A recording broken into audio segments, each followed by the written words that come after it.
So here we are. The PlayStation 5, the Xbox Series X have officially been out for 6 months. They've been on the market for 6 months. And at the time of making this video, Returnal has released for the PlayStation 5 exclusively. And Sony just had a state of play where they were showing off the beautiful looking Ratchet and Clank. They had a nice little remake of a Souls game. And for the most part, it's been third parties, carrying these consoles, whether it's IO Interactive with Hitman, which did tremendously well, or it's EA with stuff like It Takes Two, which has done tremendously well. Call of Duty Modern Warfare, Fortnite.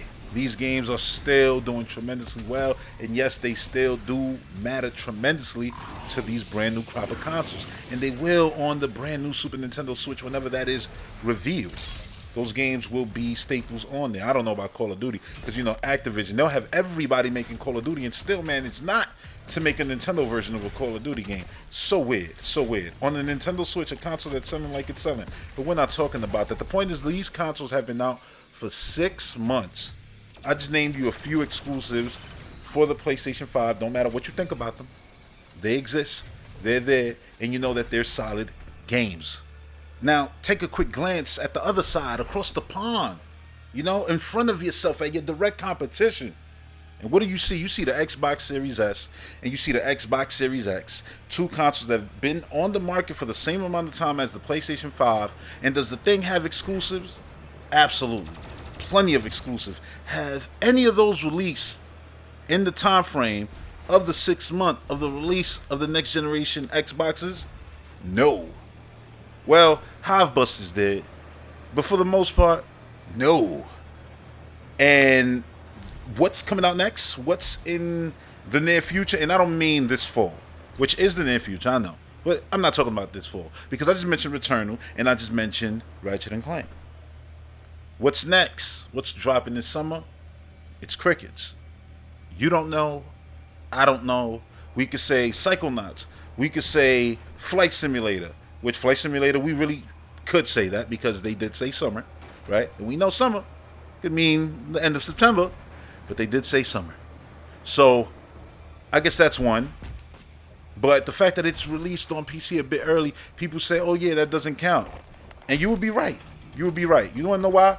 Because I just made the error. I just made the error in not counting Gears Tactics, a game that was only on PC and then launched day and date with the Series X as an exclusive, brand new. And I just completely overlooked it.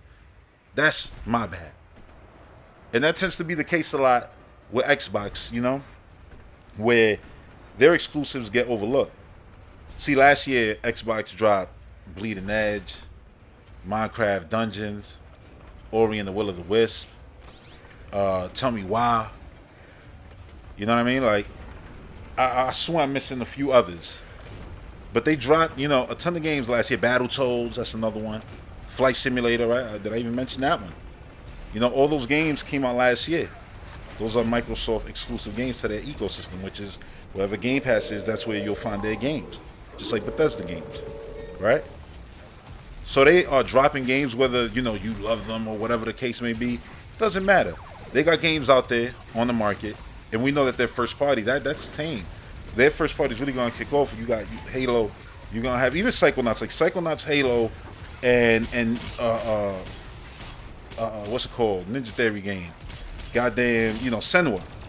Her game, those back to back to back is already going to kick off. And that's not even throwing in stuff from Bethesda, which is rumored to be coming out sooner rather than later. And I'm like, of course, because Bethesda always drops games. So, of course, they had stuff ready to go.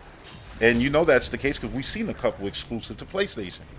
There you go, some more exclusives. But we actually talking about, not paid exclusives, because if we did that, then we could talk about the medium. We could talk about, what's it called? The Call of the Sea. You know what I mean? There's been a couple other games, too.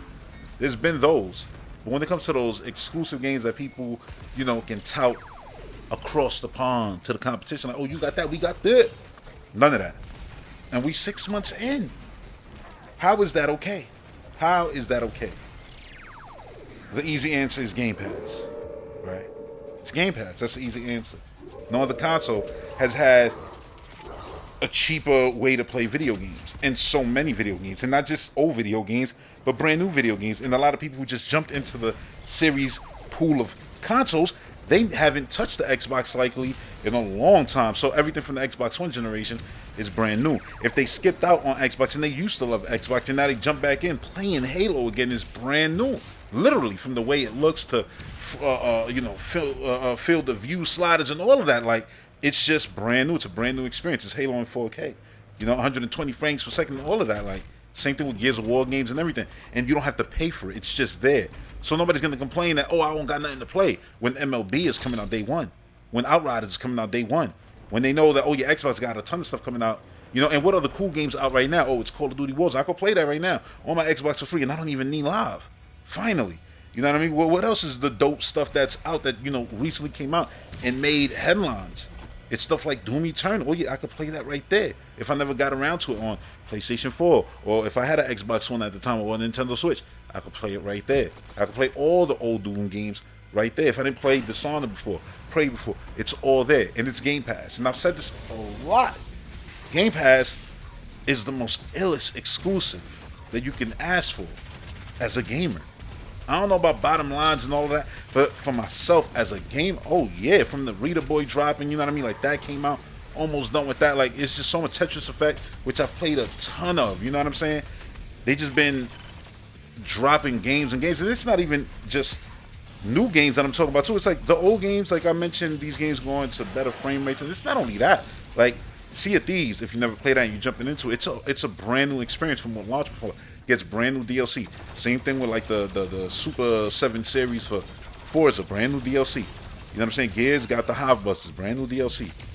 Flight Simulator stayed putting out videos. I just watched a new video, of them upgrading new areas and brand new DLC.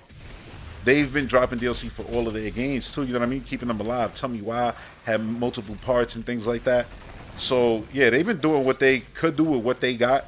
A lot of it gets overlooked. But if you're in the ecosystem, the reason why a lot of people got Xbox aren't complaining, because they've actually been too busy playing to be like complaining. Because where you probably ignored Gears Tactic, hey, I'm guilty of it too. I haven't even got around to it because I'm playing so much, but I am going to get around to it. You best believe that.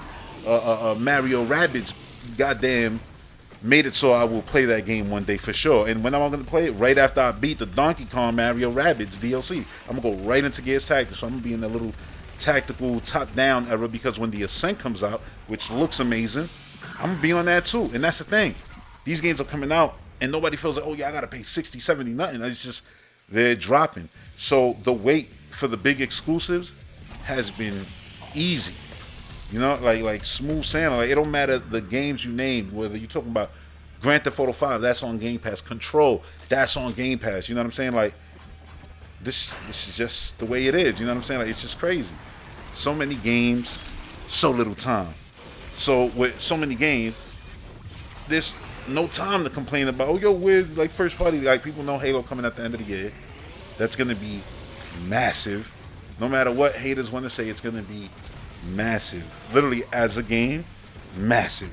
Hell, this week it was revealed that Halo on PC had 10 million players since launching on it. Some of that is Game Pass, but it's also a ton Steam. So Halo is still alive and well and kicking. And with all of the announcements for the PC version of Halo, you gotta be crazy if you think that PC players aren't foaming out the mouth waiting to get a tailor-made for PC Halo experience. I mean, everything is gonna be tailor-made for PC, from the HUD to everything. You're gonna be able to, change everything up, controls, everything. Like, PC players are gonna have an open game there to just go crazy with, and crossplay. So it's not like, I got it on PC and it's just PC games. No, I get to mingle with the console players, and that's going to be awesome. Console players, cloud players, it's going to be crazy. And that's 10 million on PC alone. You got to be crazy to believe that Halo Infinite is going to be one of the biggest games of this fall. Easily, you know what I mean? And I'm talking even potentially bigger than Call of Duty. For the simple fact that Call of Duty this year is being made by who? Call of Duty fans going to care as much to move from Black Ops, and Warzone. Like, you already got Warzone anyway, so it's like whatever that game got, you can just get it through there. Y'all don't got to support this mediocre Call of Duty. Potentially, I'm not saying it's going to be, but word on the street is that it's not going to be really that great. It should be, seeing as all of Activision developers are working on it. The word on the street is it's not going to be that great. You know what I'm saying? And being free to play crazy. You know what I mean? Just absolutely crazy. And when you think about the fact that, oh, it's gonna be 120 frames per second on Series S, on Series X, on PC. It's gonna be something else. It's gonna be just the kind of thing where people gonna be like, nah, you gotta experience it, because everything around that game is gonna be what next gen is about. You know what I'm saying? It's not just, oh yeah, the graphics. No, it's the experience. It's a giant open world. There's 4 players. It's free to play. It's on multiple platforms. It's cross play. You can invite people through Discord and, Xbox Live, and like, just it's open. You know what I mean? Like, just an open experience. I said there's no way that that's not gonna make money. The pool for that game to succeed is humongous. I feel like, you know what I mean. So yeah, they may not have a ton of exclusives out right now, but once they get to the first one, it's just gonna be nonstop. It's gonna just be nonstop. You know what I'm saying? So that's the reason why being out for 6 months with not a ton has been fine for the Series X, and nobody's been complaining about it. Nobody's been bothered about it. They can't go on like this forever, obviously, but you gotta understand that every single time that something new is coming out, and this is like, oh yeah, guess what? That's going right into Game Pass, whether it's Shredder's Revenge or whether they do something crazy and be like, yeah, we got that Alien Fire Team, we're gonna put it right into Game Pass. You read? You don't even gotta buy that no more. Like, whether anything could happen, you don't know. And that game, like that not gamble, because it's not a gamble, but that feeling of being able to sit there and just watch the video game landscape and then see what lands into Game Pass, it just makes you happy as hell as a customer. You know what I'm saying? Because you're like, oh yeah, scratch that off, having to go spend, a ton of bread on that. I could just play it right here and then put that money towards, that other thing now. I look forward to that. And then it's like, oh yeah, that's coming out of Game Pass. Oh well, the next thing. And that's basically what it's been like, And stuff will come out and pass you by that you won't even get to. Like, damn, I want to play that. Well, I'll get to it, I guess, a little bit later, because I'm playing this, and that. And that's just the way it turns into. It's awesome, man. Like, it's really awesome. And I think that's the reason why nobody's complaining, because people are having way too much fun, from the way games are running to the accessibility, you know what I'm saying, of the games. And not just not just games being accessible to more players thanks to things like the adaptive controller. No, accessibility of your pockets to get to the gaming. That's why right now, 6 months in, no exclusive. It's like, yeah, they might not have exclusive, but I promise you, anybody with a Series X, Series S, literally feels like, yeah, but I got the best exclusive right now. The best exclusive on the market that I can have possibly right now. Because every month, it makes it fun. Funner than anything else I can have, you know what I mean? And that's awesome. So, yeah, I think that's the reason why right now, 6 months in, it's not that big of a deal that Microsoft doesn't have a ton of exclusives out, or even, one or two. And like I said, I should count, Gears, which it's a valid, game, to count, absolutely. Like, it's just, slips your mind, because people are like, yo, see, those exclusives don't matter like that. Oh, because Microsoft didn't hype that game up like that. Whatever the case may be. But it does count. And as a player, I see it there. You know what I'm saying? I'm like, I'm going to get to that. And I'm going to play that eventually at some point this year. It's going to take up a ton of my time. And I'm going to have mad fun with it, almost certainly. And it's going to be awesome. You know what I'm saying? As I wait for the next thing to play. And the next thing to play. And the next thing to play. So yeah, that's going to do it. Thanks for watching. Until the next one, stay active. Peace.